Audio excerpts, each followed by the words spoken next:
যি মানে পিটিআৰ আছিল খুব পুতৌ লগা পিটিআৰ আছিল আৰু তাক আমি আজি ইমপ্ৰুভ কৰি প্ৰায় প্ৰত্যেকখন বিদ্যালয়ত আমি শিক্ষক দিবলৈ যে সক্ষম হৈছো সেই কথা মাননীয় প্ৰধানমন্ত্ৰী ডাঙৰীয়ায়ো মানে তেখেতে উল্লেখ কৰি আমাক প্ৰশংসা কৰিছে আৰু ভৱিষ্যত এতিয়াও আমাৰ শিক্ষক নিযুক্তিৰ প্ৰক্ৰিয়া চলি আছে আৰু শিক্ষক নিযুক্তিৰ প্ৰক্ৰিয়াৰ লগে লগে আমাৰ ইয়াতে আমি পিটিআৰৰ সংখ্যাটো আমি ইমপ্ৰুভ কৰিবলৈ সক্ষম হম বৰ্তমান সময়ত আমি মাননীয় মুখ্যমন্ত্ৰী ডাঙৰীয়াৰ এক ফ্লেগশিপ স্কিমৰ অধীনত বিভিন্ন মাধ্যমিক বিদ্যালয়সমূহক প্ৰায় 8 কোটি টকা ব্যয় সাপেক্ষে আমি সম্পূৰ্ণ নতুনকৈ নিৰ্মাণ কৰাৰ বাবে আমি প্ৰচেষ্টা হাতত লৈছো ইয়াৰ কাৰণে আমি চৰ অঞ্চলতো এনেকুৱা বিদ্যালয় প্ৰতিষ্ঠা হৈছে কিন্তু বহু অঞ্চলত যেতিয়া আমাৰ ইঞ্জিনিয়াৰ সকল গৈছে তেওঁলোকে সাৰ্ভে কৰিছে সাৰ্ভে কৰি আহি ৰিপৰ্ট দিছে যে এনে ধৰণৰ ষ্ট্ৰাকচাৰ এই চৰ অঞ্চলত নিৰ্মাণ কৰাটো সম্ভৱপৰ নহয় বিলাসীপাৰাটো আমি এখন মহাবিদ্যালয় দিছিলো মহাবিদ্যালয়খনৰ কাৰণে যি গুটিপাৰা বুলি অঞ্চল চিহ্নিত কৰি দিয়া হৈছিল তাৰো যিখিনি মাটি সেই মাটিখিনি তেনেকুৱা বৃহৎ বিল্ডিং নিৰ্মাণ কৰাৰ কাৰণে উপযোগী নহয় বুলি আমাক গড়কাপ্তানি বিভাগে জনাইছে এতেকে বিদ্যালয়সমূহ প্ৰতিষ্ঠিত হৈছে বা মহাবিদ্যালয় প্ৰতিষ্ঠিত হৈছে ষ্টেবল অঞ্চলত য'ত চৰ অঞ্চলৰ ল'ৰা ছোৱালী আহি শিক্ষা গ্ৰহণ কৰিব পাৰে আৰু সেইবিলাক ইতিমধ্যে তাৰ নিৰ্মাণ আৰম্ভ হৈছে বা আমি বিলাসীপাৰা উইমেন কলেজ আৰম্ভ কৰি দিছো গতিকে যে চৰ মানে যে একেবাৰে ব্ৰহ্মপুত্ৰৰ মাজতে আমি বিদ্যালয় নিখন নিৰ্মাণ কৰিব লাগিব তেনেকুৱা কোনো কথা নাই বিদ্যালয়খন যেতিয়া আমি স্থায়ী বিদ্যালয় নিৰ্মাণ কৰিম তাক ষ্টেবল অঞ্চলত য'ত গৰাখহনীয়া বিদ্যালয় বা মহাবিদ্যালয়খন নাপায় তাত আমি নিৰ্মাণ কৰিব লাগিব আৰু তাত নিৰ্মাণ কৰাৰ লগে লগে চৰ অঞ্চলৰ পৰিসংখ্যাটোত সেই বিদ্যালয়খন সংযোজিত নহয় সেই বিদ্যালয়খন নন চৰ এৰিয়া বুলি উল্লেখ হয় ইয়াৰ পাছত যেটো বিজ্ঞান শাখাৰ কথা উল্লেখ কৰিছে অধ্যক্ষ মহোদয় আমি গোটেই অসমত এটা সাৰ্ভে ইতিমধ্যে কৰি লৈছো কাৰণ আমাৰ যিমান বিজ্ঞানৰ মই বহুত দিন আগতেও এই বিধানসভাতে মই উল্লেখ কৰিছিলো যে অসমত মোৰ বিজ্ঞানত নামভৰ্তিৰ বাবে যিমান আসন আছে তাৰ 100% ফুলফিল নহয় বহু আসন খালি থাকি যায় এতেকে এতিয়া আমি বিজ্ঞান শাখা কোনোবা এখন মহাবিদ্যালয়ত আমি প্ৰৱৰ্তন কৰাৰ আগতে আমাক এই তথ্যখিনি আমি আহৰণ কৰি লওঁ যে ওচৰত আৰু কোনোবা মহাবিদ্যালয়ত বিজ্ঞান শাখা আছে ওচৰৰ কোন উচ্চতৰ মাধ্যমিক বিদ্যালয়ত বিজ্ঞান শাখা আছে এতিয়া ওচৰত যদি ফিডাৰ হায়াৰ সেকেন্ডাৰী স্কুল বিজ্ঞান নাই তেনেহলে মহাবিদ্যালয়খনত বিজ্ঞান শাখাটো খুলি পেলো আমি ছাত্ৰ ছাত্ৰী আমি নাপাম কাৰণ দূৰৰ পৰা ছাত্ৰ ছাত্ৰী আহি ভাড়া ঘৰ লৈ পেলে পঢ়িব নোৱাৰিব এতিয়া এই সাৰ্ভে কমপ্লিট হৈছে এখন বিশেষ ওএম এখন ইস্যু কৰা হৈছে আৰু এই সংগতভাৱে এই 2025-26 বৰ্ষৰ পৰা বিজ্ঞানৰ শাখা খোলাৰ আমি পদক্ষেপ আমি আগুৱাই লৈ যাম ধন্যবাদ Questioner. Sorry to the point. অধ্যক্ষ ডাঙৰীয়া মাননীয় মন্ত্ৰী মহোদয়ে কৈছে মই স্পেচিফিক মন্ত্ৰী মহোদয়ক পুনৰবাৰ আপোনাৰ যেহেতু মন্ত্ৰী মহোদয়ক বা To the point কৰক টু দ্য পইণ্টে কৈ আছো যে চৰ অঞ্চলৰ বহুত চৰ এনেকুৱা আছে যিবিলাক চৰত এতিয়ালৈকে আপোনাৰ এমই স্কুল এটা নাই যিটো আপোনাৰ যিটো আপোনাৰ 2017 যিটো এক্ট ৰিঅৰ্গানাইজেশ্যন অফ ইনষ্টিটিউশ্যন সেইবিলাক কথা কিন্তু চৰ অঞ্চলত প্ৰতিফলিত হোৱা নাই এলপি স্কুলৰ ক্ষেত্ৰতো হওক এমই স্কুলৰ ক্ষেত্ৰতো হওক হাই স্কুলৰ ক্ষেত্ৰতো হওক গতিকে এই কথাটো অন্তত গুৰুত্ব সহকাৰে ল'ব বুলি আপোনাৰ যিহেতু চৰকাৰক অনুৰোধ জনাইছে ৱেষ্ট গোৱালপাৰা কলেজৰ ক্ষেত্ৰত যিটো ছায়েন্স ইণ্ডাকশ্যন কথা কোৱা হৈছিল এডুকেশ্যন তাৰ পৰা ল'ৰা কেইবাশ ল'ৰা এতিয়া এনৰলমেণ্ট আছে মাষ্টাৰ ডিগ্ৰী লৈ পেলাই প্ৰত্যেকটা ছাবজেক্টত আপোনাৰ মেজৰ চলি আছে মাষ্টাৰ ডিগ্ৰী লৈছে তাৰ পৰা সেই চৰ অঞ্চলৰ ল'ৰা ছোৱালীবিলাক ডক্টৰ ইঞ্জিনিয়াৰো হ'ল গতিকে তেনেকুৱা কথা সোণাৰী কলেজৰ পৰা তাৰ কুৱেশ্যনটো কৰক আপুনি কুৱেশ্যন এইখিনি কথাটো চলিলে কলেজৰ আপোনাক কি লাগে এতিয়া কৈ সায়েন্স ষ্ট্ৰীম সোণাৰী কলেজৰ প্ৰভিঞ্চিয়েলাইজেশ্যন গোৱালপাৰা কলেজৰ ইউনিভাৰ্চিটিলৈ আপগ্ৰেডেশ্যন এই কথাখিনি আৰু চৰ অঞ্চলত আপোনাৰ স্কুল আমি অলৰেডি জবাব দিলে উত্তৰ দিলে এটা অভিযোগ মই আপোনাৰ জৰিয়তে দিব বিচাৰিছো মানে টু দ্য পইণ্ট কুৱেশ্যন কৰক আপুনি কিয় ডিবেটৰ নিচিনা লেকচাৰ কৈছে যে পলচাভাঙা চৰৰ হাই স্কুলটো বেলেগ গাঁও পঞ্চায়তত তাৰে বিধায়ক হিচাপে মই কেইবাবাৰৰ DC তাৰে IS পোৱাৰ পিছতো শিক্ষক বা কিছুমান মানুহে বেলেগ ঠাইত চলাই থকা কথাটো আপোনাৰ দৃষ্টিগোচৰ কৰিলো যাতে যি ঠাইত স্কুলটো স্থাপিত হৈ আছে কৰা হয় আৰু আপোনাৰ জৰিয়তে এই সোণাৰী কলেজ আৰু ৱেষ্ট গৰমা কলেজ এই দুটা কবি মাননীয় মন্ত্ৰী মহোদয় অধ্যক্ষ মহোদয় প্ৰাদেশিকৰণৰ বিষয় লৈ পেলাই বিদ্যালয় হওক মহাবিদ্যালয় হওক ইতিমধ্যে এখন কেবিনেট সাব কমিটি গঠন হৈছে আৰু কেবিনেট সাব কমিটিয়ে সকলো সংশ্লিষ্ট মহল দল সংগঠন আৰু অনুষ্ঠান প্ৰতিষ্ঠান তেওঁলোকৰ পৰা স্মাৰক পত্ৰ পাইছে সেইখিনি পৰীক্ষা কৰি আছে আৰু ইয়াৰ ভিতৰত সোণাৰী মহাবিদ্যালয়ৰো আবেদন কেবিনেট সাব কমিটিয়ে পাইছে গতিকে কেবিনেট সাব কমিটিৰ প্ৰতিবেদনৰ ওপৰত প্ৰাদেশিকৰণৰ বিষয়টোৰ ওপৰত দ্বিতীয় কথাটো হ'ল যে বিজ্ঞান শাখা খোলা নোখোলা সেইটো মই ক'লো যে পূৰ্বে মোৰ পলিচি নাছিল এতিয়া পলিচি হ'ল এই নতুন পলিচিৰ আধাৰত সেই আবেদন বিচাৰ কৰা হ'ব ঠিক আছে অখিল গগৈ অধ্যক্ষ ডাঙৰীয়া কুৱেশ্যনটো কৰিব হয় যি আমাৰ প্ৰভিঞ্চিয়েলাইজেশ্যন যিখন এক্ট আছে 2017 সেই অনুসৰি আকৌ প্ৰভিঞ্চিয়েলাইজেশ্যনৰ কাৰণে কেবিনেট সাব কমিটি এখন বনাই দিয়া হৈছে মুখ্যমন্ত্ৰী সাব কমিটি বনাই দিছে মোৰ প্ৰশ্নটো হ'ল যে 2006 চনৰ যিসকল যিবিলাক স্কুল আছে সেই স্কুলবিলাকৰ ক্ষেত্ৰত মানে মুখ্যমন্ত্ৰী ডাঙৰীয়াই কৈছিলে আমি ৰাজহুৱাকৈও কোৱা শুনিছোঁ প্ৰেছতো আৰু লগতে সংস্থাকো কৈছিলে যে 2006 চনৰ আগৰ মাটিৰ যদি নথিপত্ৰ আছে সেৱাৰ লগত যোগাযোগৰ যদি কিবা নথিপত্ৰ আছে কাউন্সিলৰ লগত যোগাযোগৰ যদি কিবা নথিপত্ৰ আছে ইউনিভাৰ্চিটিৰ লগত ফিজ দিয়া নিদিয়াৰ কিবা যদি লেনদেন আছে তেনেকুৱা ডকুমেণ্ট ধৰি দায়িত্ব থকা বা চলি থকা শিক্ষানুষ্ঠানসমূহ হওক পদবিলাক প্ৰাদেশিকৰণ কৰা হ'ব কিন্তু কেবিনেট সাব কমিটিয়ে এতিয়ালৈকে সেই বিদ্যালয়বিলাকৰ যিটো ইউনিয়ন আছে শিক্ষকবিলাকৰ তেওঁলোকক মাতি লৈ কথাটো আলোচনা কৰা নাই গতিকে ইউনিয়নবিলাকৰ মাজত সাংঘাতিক ধৰণৰ এতিয়াও আন্দোলন চলি আছে বা তেওঁলোকে প্ৰতিবাদ সাব্যস্ত কৰি আছে বিভিন্ন সময়ত গতিকে মুখ্যমন্ত্ৰীৰ কথা অনুসৰি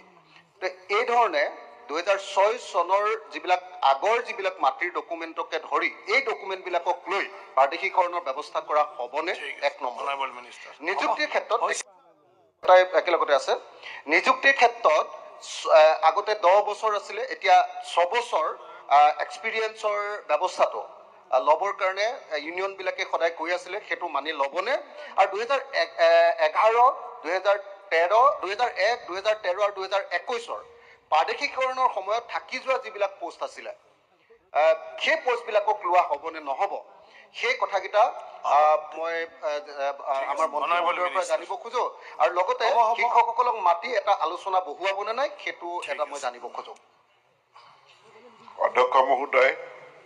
প্ৰশ্নটো গোৱালপাৰাৰ সম্পৰ্কীয় আছিল Jaleswar Sonari college west Goalpara college সম্পৰ্কীয় আছিল মই ইতিমধ্যে উল্লেখ কৰিছোঁ যে এখন কেবিনেট সাব কমিটি হৈছে গতিকে সেই কেবিনেট সাব কমিটিৰ লগত মই এজন মেম্বাৰ ইতিমধ্যে মই সকলোবিলাক শিক্ষক সংগঠনৰ লগত আলোচনা অনুষ্ঠিত কৰিছোঁ মোৰ আলোচনাৰ প্ৰাপ্তিখিনি মই কেবিনেট সাব কমিটিত দিম কেবিনেট সাব কমিটিয়ে যি সিদ্ধান্ত লয় সেইমতে আমি আগুৱাই যাম গতিকে নিৰ্দিষ্টভাৱে মই কোনো এটা কথা ক'ব নোৱাৰোঁ দ্বিতীয় কথাটো হ'ল যে এখন আইন আছে আইনখন বিধানসভাই প্ৰথম পাছ কৰে ইয়াৰ পাছত সেই আইনৰ আওতাৰ ভিতৰত কোন বিদ্যালয় কোন মহাবিদ্যালয় তাত অন্তৰ্ভুক্ত হয় নহয় সেইটো তাৰ পিছত আহে গতিকে এতিয়াও কেবিনেট সাব কমিটিয়ে প্ৰথম পলিচি সিদ্ধান্তটো ল'ব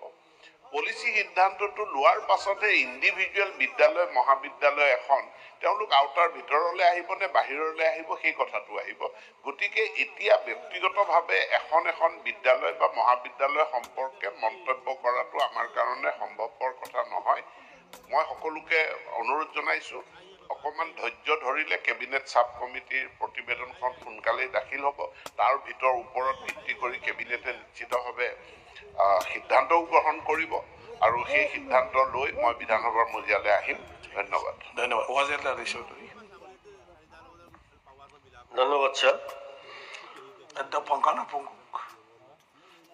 যেহেতু কোশ্চেনটো আছিল চৰৰ ভিত্তিত, গতিকে চৰ অঞ্চলৰ শিক্ষা প্ৰতিষ্ঠান যথেষ্ট কম। LP স্কুল হোক, ME স্কুল হোক, হাই স্কুল হোক, কলেজ হোক, একেবাৰে কম। ছাৰ, আপোনাৰ নিশ্চয় মনত আছে 2003 চনত এটা ছাৰ্ভে হৈছিল চৰ এৰিয়া। তাত দেখা গৈছিল যে মাত্ৰ 19% মানুহ শিক্ষিত। গতিকে একেবাৰে যেতিয়া অসমৰ শিক্ষাৰ হাৰ আছিল 56%, তেতিয়া চৰৰ শিক্ষাৰ হাৰ আছিল মাত্ৰ 19%। গতিকে মই মাননীয় আপোনাৰ জৰিয়তে মাননীয় মন্ত্ৰী মহোদয়ক অনুৰোধ জনাব বিচাৰিছোঁ যে এইবাৰ যিটো 2006 চনৰ আগত স্থাপিত স্কুল কলেজ চৰকাৰীকৰণ কৰা হ'ব বুলি যিটো আমি ইতিমধ্যে শুনা পাইছোঁ, গতিকে চৰ অঞ্চলৰ ক্ষেত্ৰত অলপ গুৰুত্ব দি, আৰু বিশেষকৈ মোৰ সমষ্টি দক্ষিণ শালমাৰা সমষ্টিত আমাৰ 2 লাখ পপুলেশ্যন লৈ পেলাই এটা জুনিয়ৰ কলেজ আছে। ছিনিয়ৰ কলেজটো নাই, এটা জুনিয়ৰ কলেজ আছে, জৰুৱাৰচৰ জুনিয়ৰ কলেজ। এই কলেজখন যদি লোৱা নহয় তেতিয়াহ'লে সেই অঞ্চলৰ শিক্ষাৰ হাৰটো একেবাৰে কোনো পদ্ধতি, বিশেষকৈ ছোৱালীৰ শিক্ষাটো মেট্ৰিক পাছ কৰাৰ পিছতো শেষ হৈ যায়। গতিকে আপোনাৰ জৰিয়তে মন্ত্ৰী মহোদয়ক অনুৰোধ কৰিছোঁ যে আমাৰ দক্ষিণ শালমাৰা সমষ্টিৰ বিভিন্ন পঞ্চায়তত হাইস্কুল নাই। আপুনি ইয়াৰ আগতো কৈছিল, মন্ত্ৰী ডাঙৰে মন্ত্ৰী মহোদয়ে আগতো কথা দিছিল ME স্কুল আপগ্ৰেড কৰি হাইস্কুল কৰিব। গতিকে আমাৰ ME স্কুল আপগ্ৰেড কৰি হাইস্কুল কৰাৰ ব্যৱস্থা কৰিব নেকি? আৰু আমাৰ একমাত্ৰ জুনিয়ৰ কলেজ জৰুৱাৰচৰ জুনিয়ৰ কলেজ, এই কলেজখন চৰ এৰিয়া হিচাপে এইবাৰ প্ৰভিঞ্চিয়েলাইজেশ্যন কৰিব নেকি? Honourable minister. মাননীয় অধ্যক্ষ মহোদয়, আৰু ইতিমধ্যে আমি প্ৰায় 300 উচ্চ মাধ্যমিক বিদ্যালয়, হাইস্কুলক আমি হায়াৰ ছেকেণ্ডেৰী স্কুললৈ উন্নীত কৰিছোঁ। মাননীয় মুখ্যমন্ত্ৰীয়ে কেইদিনমান আগত অনুমোদন জনাইছে যে 2025-26 বৰ্ষটো আমি 250খন হাইস্কুলক হায়াৰ ছেকেণ্ডেৰী স্কুললৈ আমি উন্নীত কৰিম। আমাৰ এটা পলিচি ডিচিশ্যন আমি ল'ব লাগিব যে মাত্ৰ 3টা শ্ৰেণী লৈ আপাৰ প্ৰাইমেৰী স্কুল একোখন আমি ৰাখিম নে সেই স্কুলসমূহক, বিদ্যালয়সমূহক আমি উচ্চ মাধ্যমিক বিদ্যালয়লৈ উন্নীত কৰিম। এই বছৰ আমি অগ্ৰাধিকাৰ ভিত্তিত আপাৰ প্ৰাইমেৰী বা ME স্কুলক আমি অগ্ৰাধিকাৰ ভিত্তিত আমি হাইস্কুললৈ উন্নীত কৰাৰ কাৰণে এখন বিশেষ আঁচনি আমি গ্ৰহণ কৰিছোঁ। প্ৰায় 2000 কোটি টকা ব্যয় সাপেক্ষে এই আঁচনিখন ৰূপায়ণ হ'ব। আৰু এই আঁচনিখন ৰূপায়ণ হ'লে আমাৰ চৰ অঞ্চল হওক, পাৰ্বত্য অঞ্চল হওক বা বহু যি দূৰৱৰ্তী অঞ্চল য'ত হাইস্কুলৰ সুবিধা নাই, সেই সমস্যাটো আমাৰ সমাধান হ'ব। বাকী চৰ অঞ্চলক লৈ পেলাই আমাৰ তাত যি বৃহৎ উচ্চতৰ মাধ্যমিক বিদ্যালয় বা মহাবিদ্যালয় প্ৰতিষ্ঠা কৰা, যে নৈৰ ষ্ট্ৰাকচাৰ নিৰ্মাণ কৰিব আমি নোৱাৰোঁ। আমি যেতিয়া বৃহৎ বিদ্যালয় বা মহাবিদ্যালয় স্থাপন কৰিম, তাক ষ্টেবল অঞ্চলত, য'ত গৰাখহনীয়াই ঢুকি নাপায় বা কোনো ধৰণৰ ক্ষয় ক্ষতি নহয়, তেনে অঞ্চলত প্ৰতিষ্ঠা কৰিব লাগিব। গতিকে এতিয়া মহাবিদ্যালয় এখন আমি চৰ অঞ্চলৰ কাষতে এটা ষ্টেবল অঞ্চলত আমি প্ৰতিষ্ঠা যেতিয়া কৰিম, চৰ অঞ্চলত মহাবিদ্যালয় নাই এই কথাটো ক'ব নালাগে, কাৰণ মহাবিদ্যালয় বা বিদ্যালয়খন আমি প্ৰতিষ্ঠা কৰিম ষ্টেবল অঞ্চলত। ঠিক আছে, সেইকাৰণে থেংক ইউ। হয়, আপুনি কৈছে, কিন্তু আপুনি মোক ঘটনাটো মই আৰম্ভণিতে, অধ্যক্ষ মহোদয়, মই আৰম্ভণিতে কৈছো চৰ অঞ্চল বুলি ক'লে কোনটো অঞ্চলক বুজায় তাৰ কোনো ডেফিনিশ্যন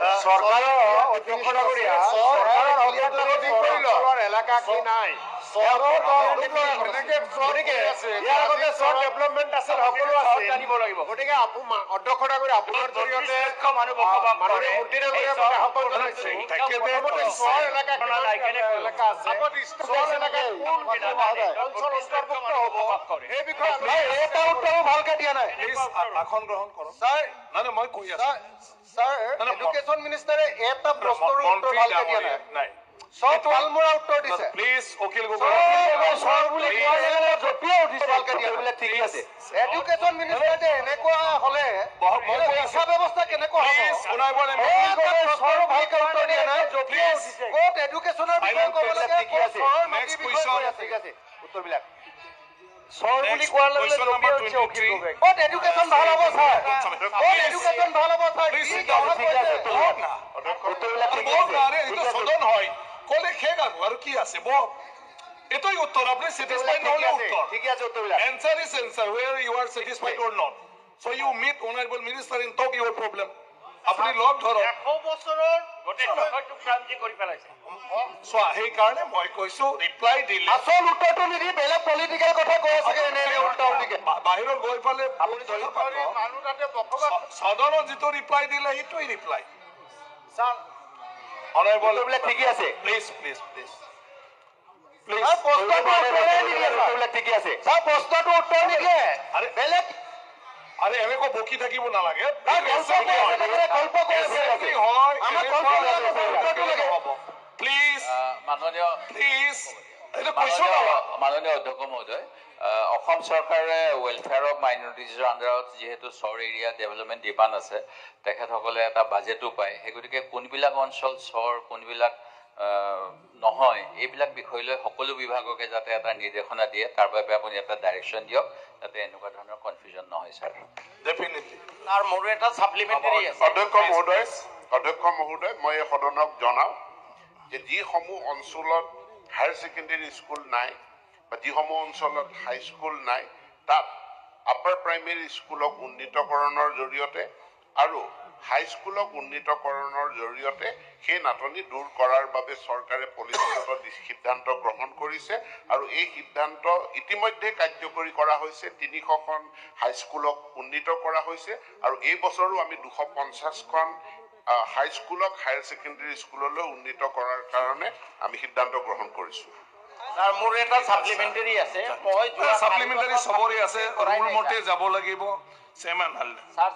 চাৰি এটা সাপ্লিমেন্টাৰী কৰা মোৰ সাপ্লিমেন্টাৰী আছিল ছাৰ আপুনি এটা দিয়ক স্যাৰ অনাৰেবল মেম্বাৰ প্লিজ না হাউসৰ মৰ্যাদাটো ৰাখক কিবা সাপ্লিমেন্টাৰী কৰা নাই স্যাৰ প্লিজ এনেকুৱা ক'ব নালাগে স্যাৰ কৰাই নাই ন এনেকুৱা ক'ব নাপায় না ৰুলত জানা কৈ হ'ব দুটা সাপ্লিমেন্টাৰী কুচি কৰি এইবিলাক লেকচাৰ মাৰি থাকিব নালাগে অধ্যক্ষ ডাঙৰীয়া মই উত্তৰটো পাইছোঁ সৰি মন্ত্ৰী ক'ব লাগিবনে অধ্যক্ষ মহোদয় উত্তৰ সদনৰ মজিয়াত দিয়া হৈছে এই কুৱেশ্যনটো মোৰ অনাৰ কোনো ইচ্ছা নাছিল কেতিয়াও কিন্তু 1800 টকাতে চলি আছে গতিকে 2017 চনত মোক এবাৰ তেওঁ লগ কৰিছিল মই হাইকোৰ্টলৈ যাবলৈ এনেই ভাবিছিলোঁ কিন্তু দুখীয়া ছোৱালীক তালৈ পঠিয়াব নোৱাৰি মই নিজে ল'লোঁ আৰু মই কৃতজ্ঞ যে 3জন শিক্ষামন্ত্ৰী বৰ্তমানৰ মুখ্যমন্ত্ৰী তেতিয়া শিক্ষা বিভাগত আছিল আমাৰ মোৰ পিছফালে সিদ্ধাৰ্থ ভট্টাচাৰ্য ডাঙৰীয়া আৰু ৰণোজ পেগু 3জন শিক্ষামন্ত্ৰী যথেষ্ট পজিটিভলি কাম কৰিছিলে আৰু কৰি এই শিক্ষয়িত্ৰীগৰাকীক মানে এটা কেবিনেটত এটা হেৰি ডিচিশ্যন হৈছিল যে কণ্ট্ৰেকচুৱেল বেচিছত হ'ব with ROP benefit under the director of এই ডিচিশ্যনটো দিছিল আৰু আজি প্ৰায় এবছৰ হ'ল 25 আহিল আৰু মানুহগৰাকী ৰিটায়াৰ বৰ্ষৰ 27 বা 26ত ৰিটায়াৰ কৰিব গতিকে আমাৰ এটা দীঘলীয়া এটা প্ৰচেছটো যিহেতু ফেইল হ'ল মই সেইকাৰণে এই কুৱেশ্যনটো আনিছোঁ আৰু মোৰ কোনো ছাপ্লিমেণ্টাৰী নাথাকে মই কোনো সময় নলওঁ কিন্তু প্ৰশ্নটো হৈছে এতিয়া যিটো উত্তৰ দিছে যে কৈছে যে ইতিমধ্যে বিষয়টো পূৰ্ণ ৰূপ এটা দিয়াৰ পিছত নথি পত্ৰসমূহ এটা নতুন হেড অফ একাউণ্ট প্ৰস্তুতিৰ জৰিয়তে সৃষ্টি কৰাৰ বাবে